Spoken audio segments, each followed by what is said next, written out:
8 divided by 4 is 2. Divide by 8 divided by 4 also, we have 2.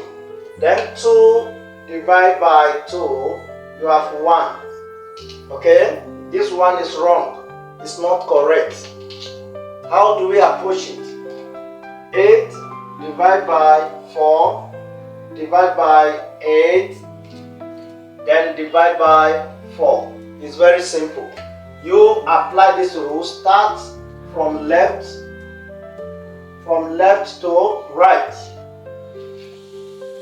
The reason is because the sign is division all through. You don't have to start from here and from this side. Start from the left to the right. Okay? That means we're going to start with this. 8 divided by 4 is 2. And we have 2 again divided by 8. This 8. At the end, we're going to have 1 over 4. Then divide by 4 also. Divide by 4.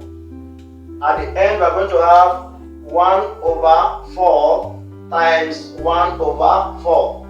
And this will give us 1 over 16 as the correct answer. So the answer is what? 1 all over 16 as the correct answer, and not 1. Thank you for watching. Please subscribe to my channel. Thank you.